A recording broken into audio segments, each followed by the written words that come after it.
6개월 걸렸다. 드디어 끝났다. 그날 밤 침대에 누웠다. 아무것도 안 느껴진다. 기뻐야 하는데 기쁘지 않다. 감사해야 하는데 몸이 안 움직인다.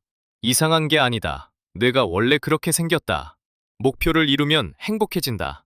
이걸 믿는 순간 내 안에서 스위치 하나가 꺼진다. 과학자 원숭이들이 그 스위치를 찾았다. 열매가 보인다. 높은 가지에 매달려 있다. 원숭이가 뛴다. 심장이 빨라진다. 팔에 힘이 들어간다. 온몸이 뜨겁다. 근데 잡는 순간이 이상하다. 손에 쥐었다. 열매가 손바닥 위에 있다. 뜨거웠던 몸이 식는다. 심장이 느려진다. 어깨가 축 내려간다. 과학자 원숭이들이 이걸 직접 확인했다. 원숭이한테 열매를 줬다. 처음엔 언제 올지 몰랐다. 열매가 나타나자 몸이 크게 반응했다. 뜨거웠다. 근데 매번 같은 타이밍에 주기 시작했더니 달라졌다. 올 줄 안다. 온다. 반응이 없다. 뜨거워지지 않는다. 더 놀라운 게 있다. 올 줄 알았는데 안 오면 어떻게 되냐?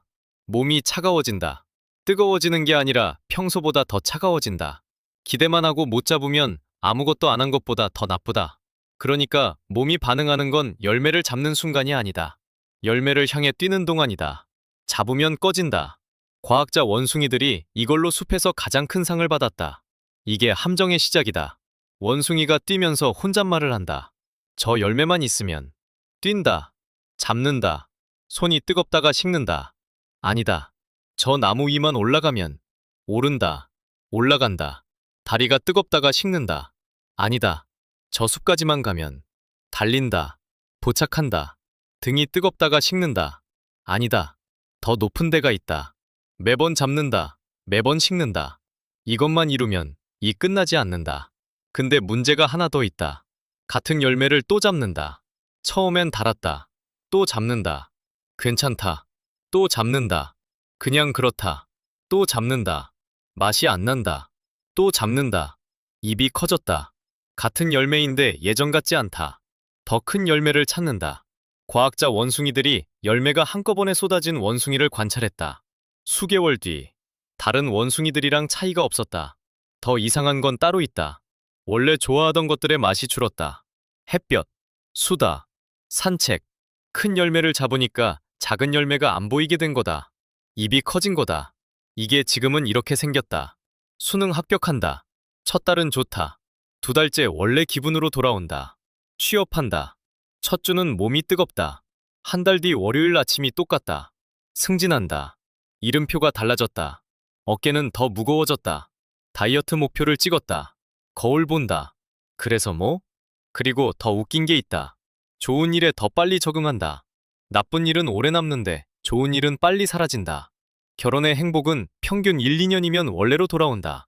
승진이나 새 물건은 수주면 끝난다. 뇌가 일부러 그런다. 원숭이는 이 함정에 이름을 붙였다.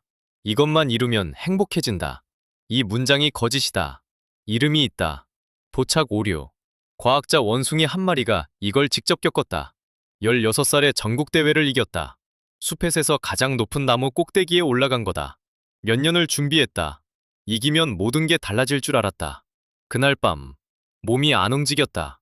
기대했던 기쁨이 안 왔다. 눈이 풀렸다. 다리에 힘이 없었다. 이 원숭이가 나중에 이 현상을 연구했고 이름을 붙였다. 도착하면 행복해질 거라는 거짓 믿음. 뇌는 미래를 과대평가한다. 이걸 이루면 이만큼 행복해질 거야. 실제로 느끼는 건 그 절반도 안 된다. 기간은 더 짧다.